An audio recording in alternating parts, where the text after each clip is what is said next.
On the 16th of May, a brand new product is releasing, a rival battle deck featuring Marnie's Grimmsnarl. An archetype that's just claimed 4 of the top 16 placements in a 5,000 player Champions League event, proving that Marnie's Grimmsnarl is able to compete at the very top of the metagame. Marnie's Grimmsnarl is a Stage 2 Dark type Pokemon with 320 hit points, and its ability might sound familiar.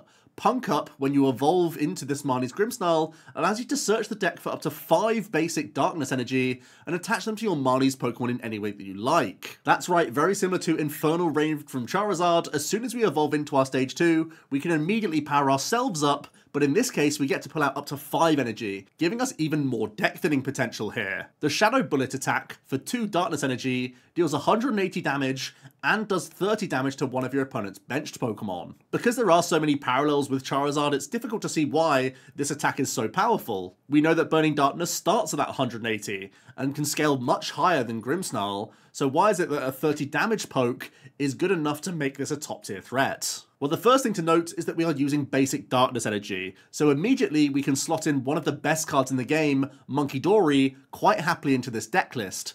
And because Marnie's Grimmsnarl is self-accelerating, very similar to Gardevoir, we can commit our turn attachments to different Munkidori, really ramping up that pressure and giving ourselves great synergy with our 30 damage poke, giving us a lot of manipulation here. We can pressurize multiple Pokemon at once, and in some instances, board lock evolving archetypes from putting down additional basics once we've KO'd them, from the threat of multiple Adrenabrain and Shadow Bullet all in one turn. Thanks to both the type coverage and the utility with Munkidori, Marnie's Grimmsnarl enters our metagame, challenging both Gardevoir and Dragapult, the opposing best Stage 2s in the game, very easily. And there's even a new Stadium card that can help the consistency of this archetype. The Spikemuth Gym, once during that player's turn, they can search for a Marnie's Pokemon, reveal it, and put it into their hand. We've seen many Stage 2 decks adapting to adding in Brock Scoutings and Jacques supporters into their deck list to help them out against the Itchy Pollen Budew lock that many of these Stage 2 archetypes incorporate in their early game. Here, by simply adding a Stadium card into our deck list, we naturally give ourselves early game consistency to our basics, but also can get extra search for our evolutions very easily without sacrificing our supporters in the deck. 3 of the 4 top 16 places in the Aichi Champions League were the exact same 60, and it's the one you can see here, where we're also adding in a 2/2 line of Frostlass with its Freezing Shroud ability, allowing us to tick extra counters onto our opponent's Pokemon with abilities, but notably also damaging our own Munkidori as we go, so that we have even more damage to play with Adrenabrain, even when we come up against archetypes that can cleanly one-hit KO Grimmsnarl. Quick note on the new Shaman that comes into the deck list, this is simply a bench protecting Pokemon from damage from attacks, making us far less vulnerable to Wellspring Ogerpon EX and the Ends Darmanitan. The A-spec of the deck is Secret Box, partly because of the power of the Spikemuth Stadium, but also, as you can see, we have a plethora of tools at our disposal. TM Evolution can get our Frostlass online pretty quickly, really worth noting because there's only one Ultra Ball in the deck list. TM Devolution allows us to get really creative with our damage counter placement with Frostlass, Munkidori, and our Shadow Bullets from Grimmsnarl. And that Defiance Band can chip in because Grimmsnarl admittedly does have a low baseline damage output. Not only that, but it means that Arven is once again a superstar in this archetype. By searching your A-spec, you can immediately grab Spikemuth plus Rare Candy to have a very consistent turn 2 Grimmsnarl if need be. There will be situations where you're happy to sit back and build your Frostlass and Munkidori army behind Itchy Pollen, but there can also be situations where we can turn into the aggressor and go immediately into that Grimmsnarl EX. We already know that there's a fantastic ironed out 60 for Marnie's Grimmsnarl, and we already know that the Frostlass Munkidori archetype is successful in the current metagame, so rather than showing you more of the same, instead I'm going to bring you a homebrew. This decklist is one I tweeted out a few weeks ago, incorporating End's Zoroark EX into the Grimmsnarl archetype to give ourselves more draw power, and rather than using Frostlass to increase our damage output, we're trying the Pecharunt EX in addition to Binding Mochi in the 60, pushing that Shadow Bullet from 180 up to a very respectable 220. And once again, thanks to Munkidori, we can get even more creative with that math when need be. You'll also notice that my decklist incorporates the 1 copy of the Team Rocket's Watchtower. I think this card is frankly so broken. I simply had to try it out. It's great at shutting down the Noctowl engine in particular, and because I'm fairly fearful of Raging Bolts, this Stadium inclusion made a lot of sense. You can Arven for the box, immediately get the Watchtower, and hopefully stunt your opponent. Also a quick nod to the Marnie's Morpeko. It's not a Pokemon that you'll be powering up in every matchup, but it is a single prize option in the deck to try and offset a prize race, and also can be a decent cornerstone Ogerpon EX answer, which is sometimes lacking within the Frostlass builds. It very much could be the case that the Frostlass is the more competitive of the two, but I did just want to give this list a try as well, and that's what we're going to be seeing in our battles. So, getting into things then, I am playing Marnie's Grimmsnarl on the left. Jack's going to be playing Dragapult on the right with Dusknoir. We're going to lay out some prizes and get things going. Jack's going to kick things off with a draw for turn. Has Dreepy and Nespal already in hand, so has to be fairly content with just getting his benched Pokemon established. I will be flipping over my basic momentarily, don't worry. He's going to grab a Tatsugiri from the deck. Again, just quick reminder that some of these deck lists are maybe a couple weeks old. We were using a lot of the City League data from Japan, the Champions League data as well, to sculpt a lot of these deck lists and whatnot. Obviously our own deck building coming into it as well, especially for this Grimmsnarl list, which is very different from Japan's standard builds. Jack's able to grab that Tatsu though. He's going to retreat into Tatsu. So we'll have a couple of chances at attracting some customers here. This turn and next. Already picks up an Arven. And there's my Impidimp. There he is. Little prankster was hiding for a little longer than normal.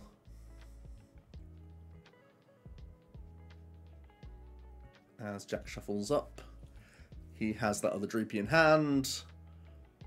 And is going to pass things over. I have a Buddy Poffin opener, which is great. Looking to establish that Budew by the looks of things early on, as is so common these days. I'm also going to grab an Ends Zorua. That is kind of what sets my build apart from the more standard Frostlass, trying to have extra draw power from Zoroark rather than extra damage from Frostlass. Still debating which is stronger, to be honest with you. But here comes the Impidimp. I'm going to attach Retreat. And looks like I'm also just going to swing with Itchy Pollen here. No supporter in my opener, but still got many basics developed. Can't be too upset with that. Jack should still be able to have good access to multiple supporter cards, but we'll see. There's the 10.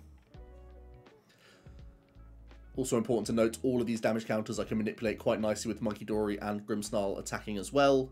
So even this 10 damage is relevant. Jack's immediately going to Arven, grabbing Poffin and Evo. Looks like he's then going to go for customers. And will then likely just Evo into these Dracloaks, unless he was just using the Arven to thin. But I would imagine he has a plan for it, otherwise he would customers first. He's going to grab a Boss's Order to the hand. Yep, does have Fire in hand. So we'll be using TM Evolution here. And can go Double Cloak. Relatively unfazed by the Itchy Pollen. We pass over to me. Do I have much going on? Let's have a look.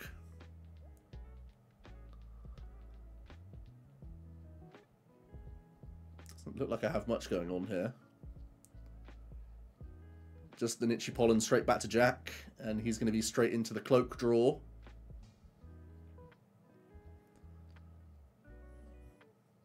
And he's going again. Always concerned giving Dragapult time to cycle through the deck, like he is.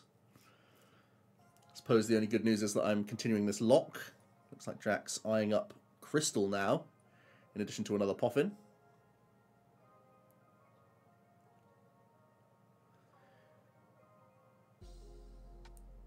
Crystal definitely a solid piece for him. He can attract some more customers. There's an Iono in the mix now as well. He's pulled a number of items into his hand, so that could be useful for next turn. Does he have any energy attachment? No, he doesn't. Passes to me. I'm looking at my top deck, hoping for the best, but it's just an Itchy Pollen. So Jack's back to the races with Dracloak. Picks up his Dragapult. We are going to see the Duskull come to the hand naturally as well now through these recons.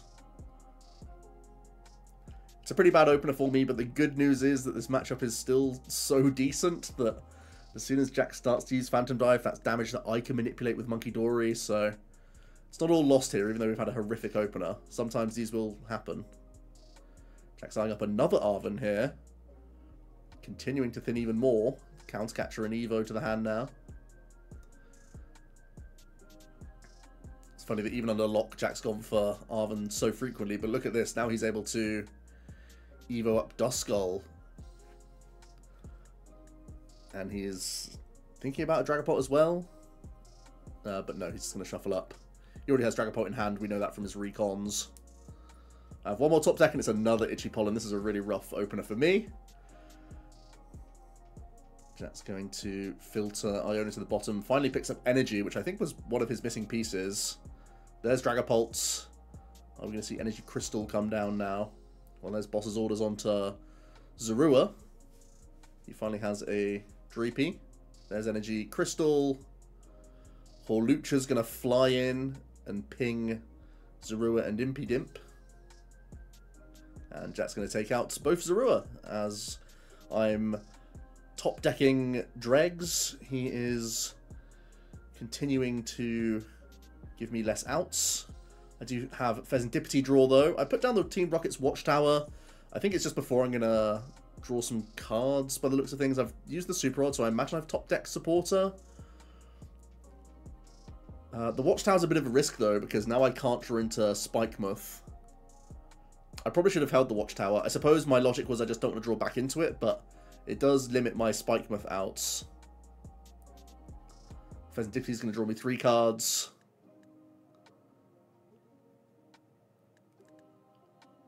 I do have the Secret Box, which again, yeah, it would have got me Stadium and Candy.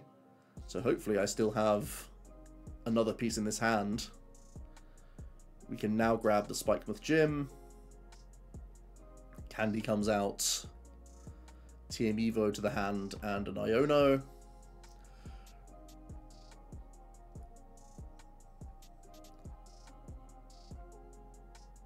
I fortunately do have the Grimmsnarl EX, so we can punk up and thin our deck of some Darkness Energy here. I'm also going to pull 2 more out onto Impidimp. It's one of those strange things where you want to thin the deck, of course, to improve your draw, but also you want to have enough physical energy around to still attach to your Pokemon. I can evolve up into Morgrem. I can also bench another Zorua here. I'm going to just swing a TM Evo onto Budew and retreat out of there so that I thin the card. And I can put 180 damage onto this Dragapult and also fling 3 counters somewhere. The debate is where we want this. Do we want to finish off the Tatsu? Probably not, because there's a Dragapult active. So, yeah, I like it on Drakloak here. It's either Drakloak or Dreepy, I think. Knowing that I can Munkidori plus ping with Grimmsnarl next turn. He can evolve the Drakloak, of course. So maybe the Dreepy was the strongest choice here. So that even if it goes Drakloak, it can still get KO'd. But also forcing Jack out of recons is quite valuable, because I think the strength of Iono is going to be one of the things pulling me back into this game, if anything. With Jack already being up a couple prizes and getting some more damage on this board this turn. He's able to get into Double Cloak and can now Ultra Ball. Looks like he's grabbing Dragapult EX. So we'll be evolving the Damaged Cloak, as I mentioned, because he's wary of the Adrenabrain. He's also going to attach to the Dragapult and rescue board the other cloak, and then just Iono us both. He gets 4, I get a fresh 6. Ooh, looks like he's going to go for a Curse Blast, perhaps. Just from the Dusknoir. Oh, sorry, yeah, the Dusklops here. Is he thinking of targeting Morgrem? No, it's going to continue to be on the Zoruas. He does not want me to have access to trade to have the ideal turns here. The Phantom Dive will finish off Zorua. It's also going to take out Budew, and it's going to heavily damage Grimmsnarl. So suddenly Jack is down to 2 prize cards remaining, and I do have a heavily damaged Grimmsnarl. Jack has 2 Dragapult powered up as well, of course. Almost there on the second one. Jack's kept me off Zoroark all game, which is not ideal when I'm trying to show off this engine. But I can Ultra Ball out a Morgrem, and then I'm going to Ultra Ball away Morgrem and Arven, just thinning here. Of course I have Fezandipiti live. among other things.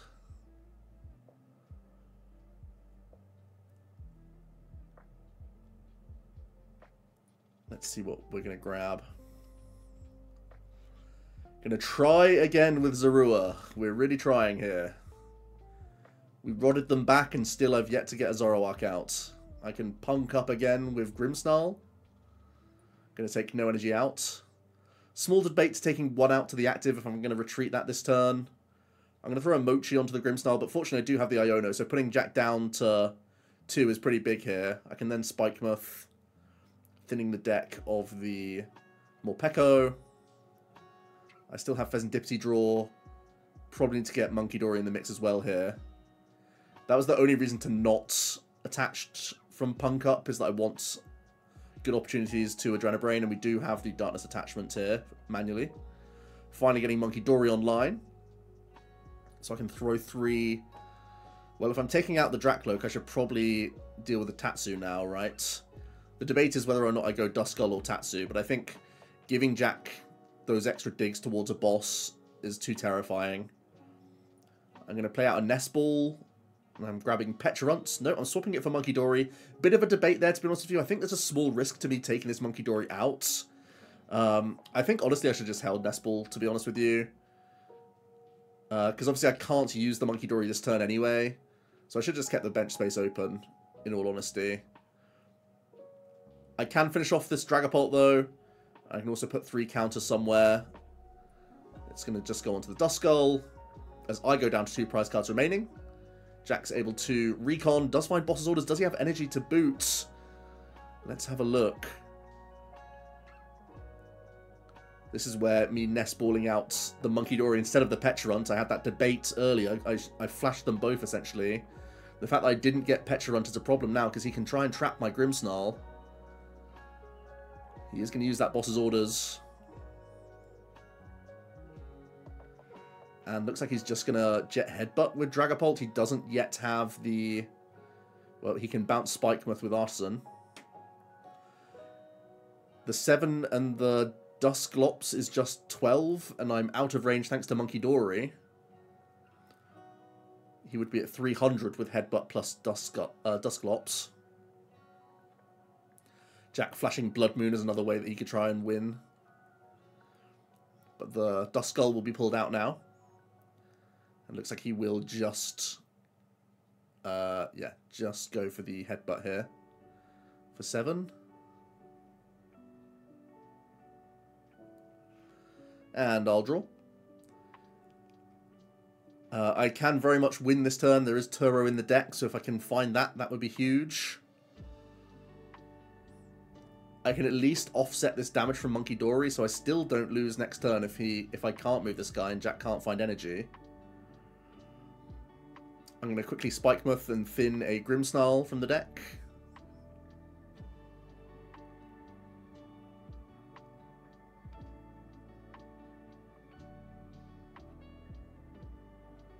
I can attach to Munkidori. That means I can heal 60. And it means I can take a prize as well. I can actually take the Clops off the board. I'm eyeing up a supporter here. It's boss's orders, not Turo.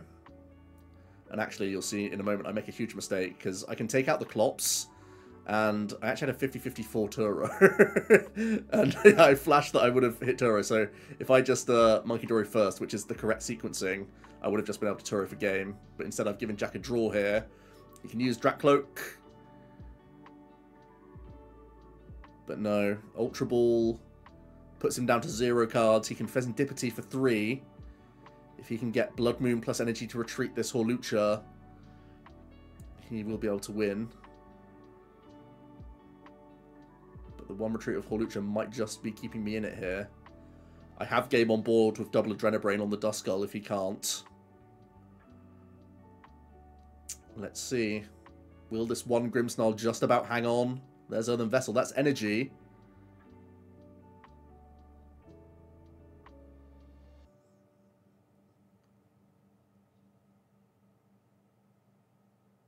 But what's his final card?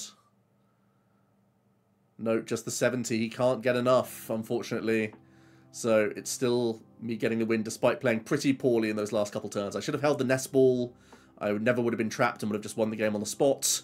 And then I also punted by bossing before seeing my prize.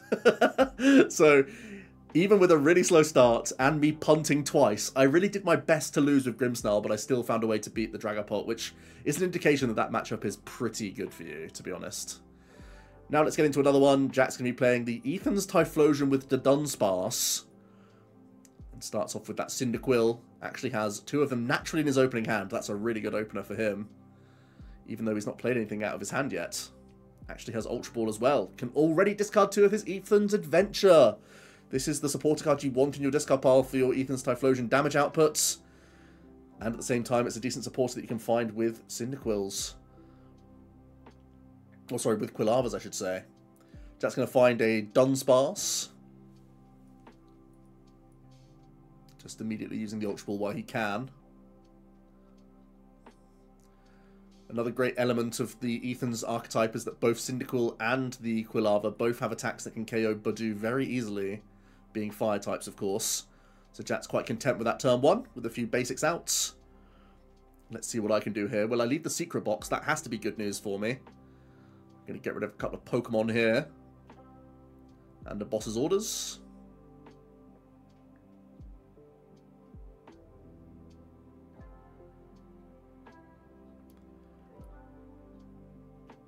And I'm going to grab Iono, Poffin, Watchtower, so I'm trying to block the Dunsparce, perhaps.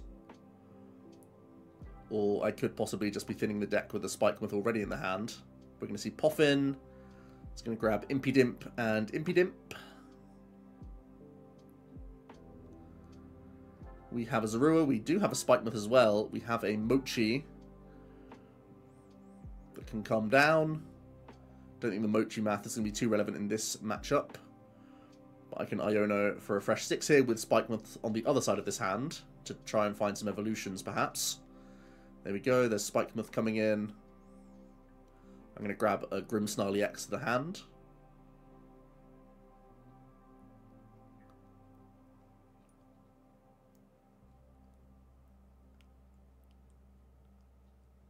And let's see, anything else? No, it's going to be the textbook Itchy Pollen. Passing over to Jack, let's see how his hand is looking. Well, he already has a Quillava, and that's massive, because you can now Adventure Bond to find an Ethan's Adventure and get even more of these Pokemon evolved up if he wants to. He also has the Dunsparce in hand and has evolved. Here we go, the Adventure Bond can search once per turn for an Ethan's Adventure. That's going to give him an easy KO on this Budew if he wants it, whilst evolving up more of his Pokemon. One Quillava, one Fire, and is a Typhlosion coming to the hand straight away? Or will it be another Quillava? I suppose the main question is if the third Ethan's is... Oh, sorry, if the fourth Ethan's is in the deck, he may want to still just get the Quillavas. Yeah, this makes a lot of sense. Just evolve them all up, get ready for all of your Typhlosions to come down back to back to back. He's going to use that second Adventure Bond this turn. Grabbing the fourth Ethan's Adventure, why not? Jack's just going to have another look at some counts. Looking at his stadium bumps by the looks of things. And he can begin to pressurize. Oh, debating the runaway. No, he's just going to take the one. I'm going to go into Impidimp. Going to get second use of this Spikemuth. This is where you really start seeing the value of the Stadium card. When you can get multiple dips with it, it really does feel powerful. I can Ultra Ball away a Morgrem and an Impidimp. So in this case, I'm just using it for fodder, but still. It's fodder to grab a Zoroark, and that's obviously good. I can also Nest Ball out of Fezandipiti. Candy into Grimmsnarl and get a punk up going.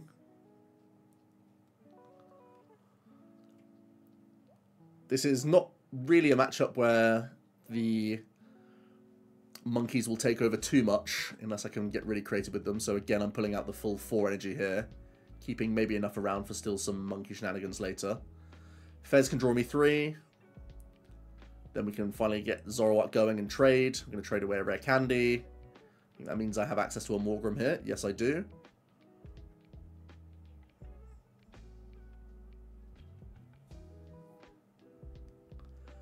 We're going to bump the Spikemuth with a Watchtower, trying to block the Dunsparce here. And we are going to Iono Jack down from 7 down to 5. Try and disrupt the engine, take out a Pokemon, maybe make it difficult for Jack. Obviously, we know he can go with Ethan's Adventure anyway. But that doesn't reach the Grimmsnarl. I am able to get an attachment down onto Munkidori from that Iono for the turn. Just prepping myself for later.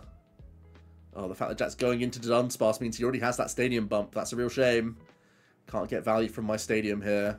Yep, immediately Artisan. Means that he can still run away. Would probably use Adventure Bond first, I would imagine.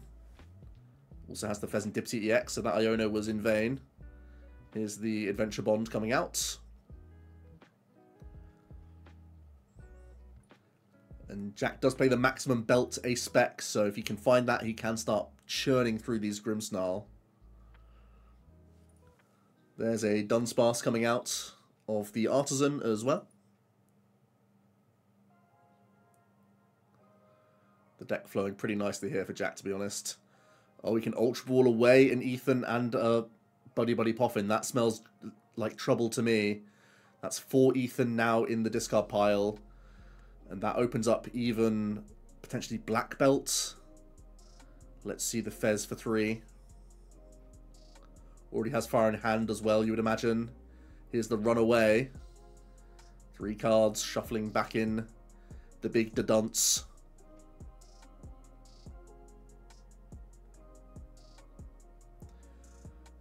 The only headache is that Jack does have to start looking to reload these Typhlosion pieces as he goes. Only 1 backup right now. There's Energy. There's the Black Belt's training, so will reach 320 this turn. And simply takes the KO. Terrifying to see a single prizer like this. Knowing that next turn he's at least 280 as well. I'm going to bring up the Morgrem. I also have no damage on my board to utilize Munkidori with, unfortunately. I'm going to use Buddy Poffin.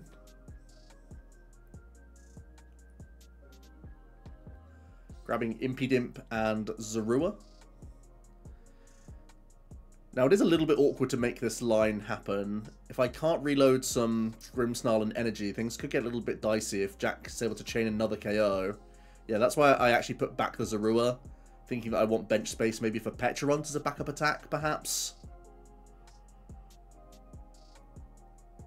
We'll see. There's a rescue board going onto the Zoroark. There's an Energy onto the Impidimp for the turn, knowing that Munkidori is dead anyway.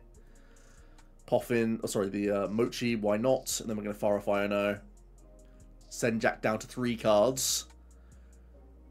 One of the good things about the Ethan's archetype, once they've put all 4 in the discard pile, the Quilava is way less of a consistency card. As I reload 2 Grimmsnarl and a Dark Energy there quickly. Also, have to keep track of my rare candies at this point.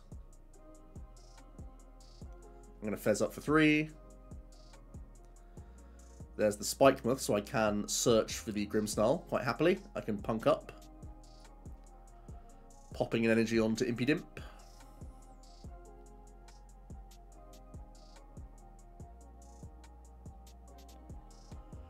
I can trade. Gonna get rid of an Arven.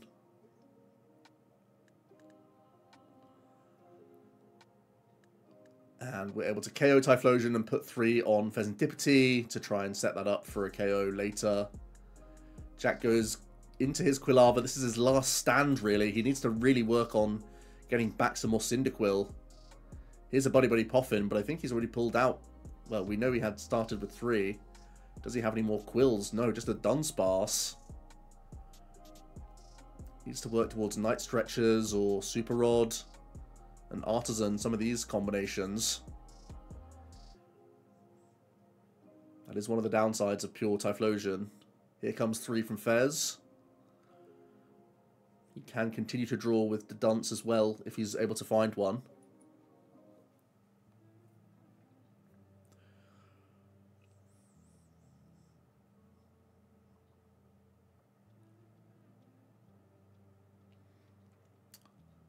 Ooh, Jack flashes the Arven.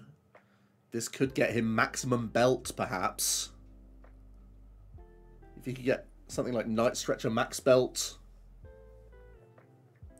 Could be huge here. You can see he's taking a think about his Pokemon.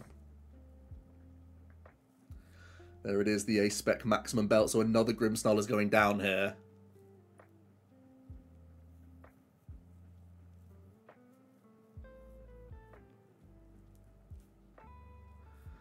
That's going to be alongside an Ultra Ball.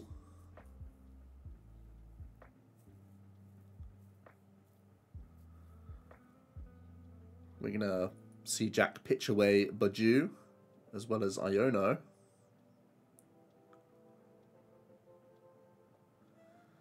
Jack will now grab that Typhlosion.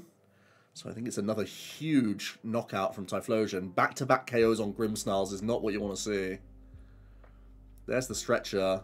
Jack going all in right now. Goes down to one prize card. But he will be completely out of attackers if I'm able to respond here. I have the Impidimp. Can I find Candy Grimmsnarl? Let's have a look. Starting with the Fez for 3. Then Zoroark's going to get rid of a Poffin. I'm pretty low down to the bottom of the deck here. I think my concern is I might just be out of candies. I think I would have been better served finding a Pecharunt at some point in this game and attaching to it rather than attaching manually to this Impidimp. There's a Morpeko. That can't help me now. Nothing can tank this Typhlosion either. There's Pecharunt attach. That should have come down last turn. There's a Super Odd, but that's not going to change things. There's a Morgrem that I can search with Spikemuth.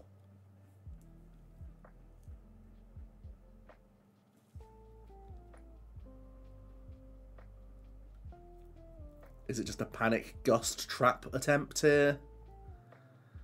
Ultra Ball away, Poffin and Zorua. I'm really thin on deck cards as well. There's the Morgrem. There is Counter Catcher on Fez plus Iono, so I'm hoping that the one card can't save Jack, and I'm hoping that I can evolve Grimmsnarl next turn and bring Typhlosion back into the active spot.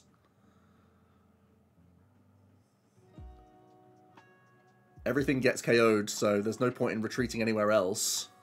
Well, I am just gonna poison the Zoroark, I suppose. Oh, it gives me monkey math, so I suppose it's worth it. You see the top deck, Jack does have Night Stretcher, so yeah, he can retreat this Typhlosion. His last stand somehow paid off. Back-to-back huge KOs from the Typhlosion, 320 into 330, and the one Typhlosion got him all the way. I think I made a bit of a mistake that game. I feel like if I, rather than finding that Impidimp, putting it down and attaching to it for the turn, even putting the Impidimp down was okay, but I should have realised my rare candies remaining and just gone for Pecharunt instead. As always, playing these decks for the first time, we're always going to have subtle mistakes there, but at least I can point them out in post-commentary.